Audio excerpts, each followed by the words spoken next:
What's up everyone? In this video, we're going to be taking a look at Disney stock. We're going to be looking at Disney's fundamentals, technicals, and whether or not I like this stock to buy and hold for the long term. So we have some pretty big announcements with Disney.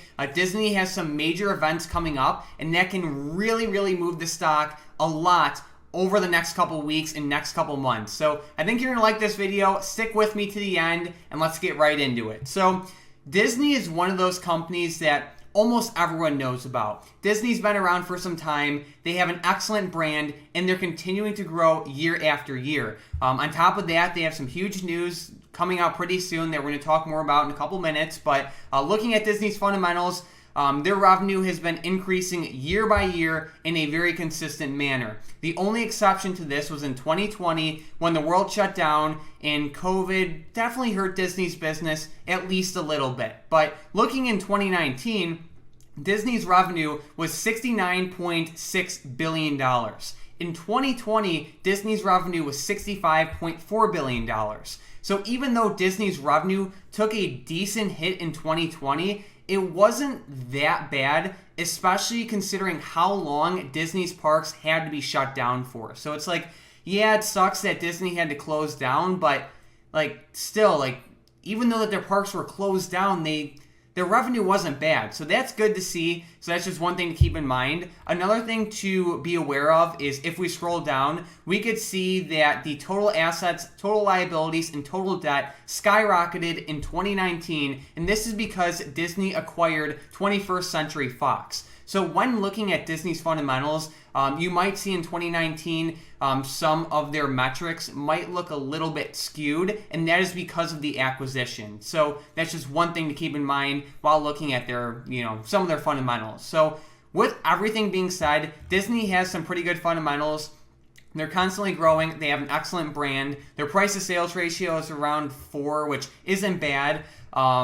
Their net income has been falling over the years, but still, COVID has a pretty big role to play in that. So if you want to be super critical, their net income falling is slightly a concern, and their cash flow levels decreasing is also slightly a concern. But then again, COVID happened, and that was in the past. And unless you expect a crazy event like COVID to happen again sometime soon, then I don't know. You can adjust it. You can account for that however you want. But I'm not going to knock Disney for what happened in 2020, especially considering that they rebounded pretty well. So all in all, Disney's fundamentals look pretty good. They're constantly growing, and they actually have some huge news in the works on a couple different fronts. So obviously there's a ton of hype with the Metaverse right now, and it was awesome to see this news lately, how Disney patents Metaverse technology for theme parks that would track visitors while projecting personalized 3D images for them. So Disney is quietly making some moves for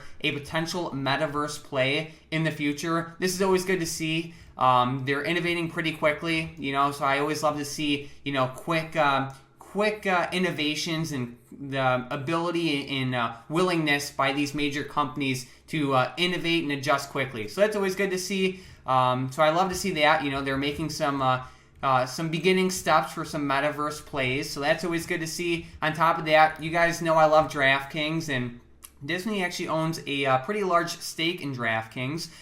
So when they acquired 21st Century Fox, that's how they actually got their stake in DraftKings. So basically 21st Century Fox owned part of DraftKings, and then Disney bought out 21st Century Fox. So now Disney owns 21st Century Fox and DraftKings. Just a little part of it though. But anyways, Disney is looking to monetize its ESPN a little bit more and get its step in the, I guess you could say, optimize its ESPN brand.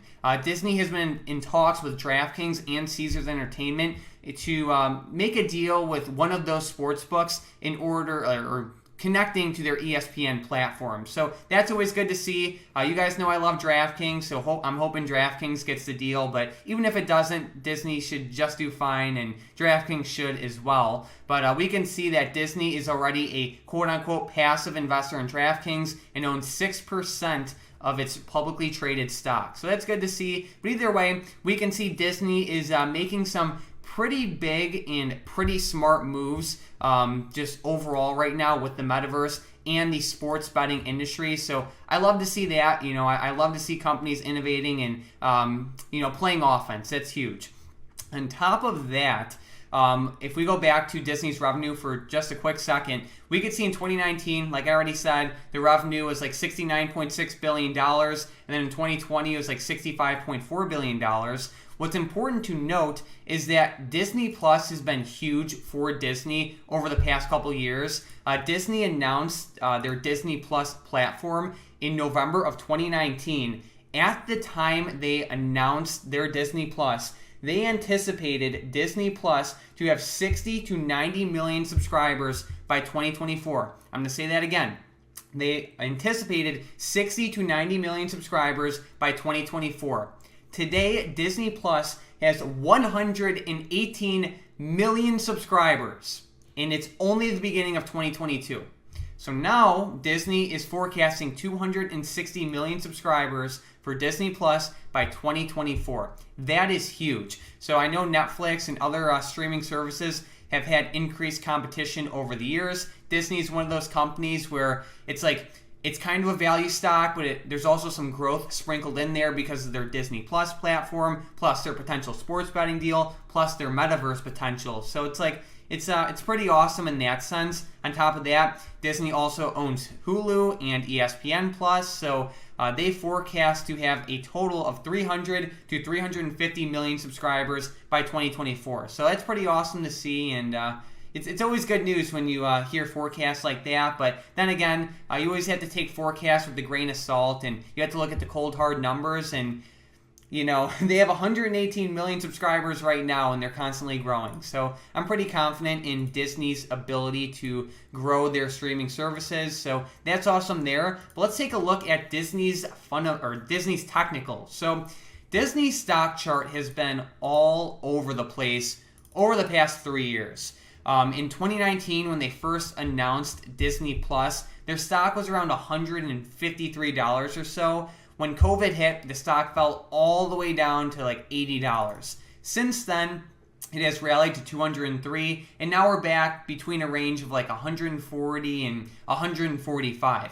So it's been volatile to say the least. Now, looking at the important levels to watch, there is a giant support right around $140 and $130 per share. So $140 and $130 are the main levels to watch for support. Buyers have been coming in at these levels historically, so they should come in at those levels over the next couple weeks and the next couple months, but it's just something you have to continuously monitor.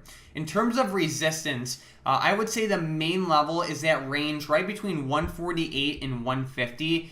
There has been a lot of selling pressure coming in around that level in the past. And then if we break through that, I would say the next major level is right around like 164 to 165. So definitely keep that on your radar. But with everything being said, I do like Disney for the long term. I think they're a solid company. They have an excellent brand.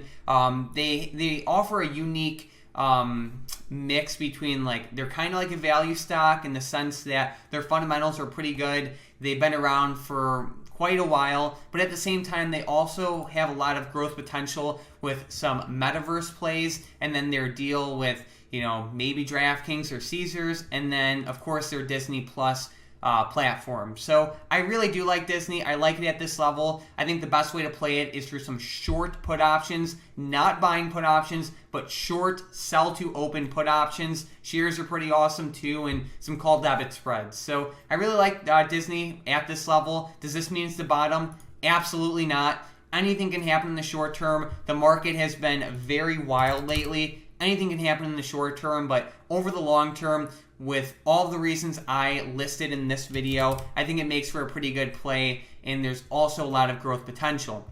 With that being said, if you are looking to analyze any play, just like I analyzed Disney today, definitely check out that first link in the description down below. You can type in any stock and instantly get access to see why the stock is moving the way it is. You can access 10 years worth of financial data, everything from total assets to total liabilities to debt to the cash flow levels to revenue to everything. I mean, you get access to the full financial statement. So any data you want, you have access to. It's an awesome tool, and I guarantee you the price will be rising in the future. We have some awesome things in the works with this dashboard, and it's awesome. So definitely check it out. If you have any questions, let me know in the comments down below, and let me know what you think about Disney in the comments down below. But other than that, thanks for watching.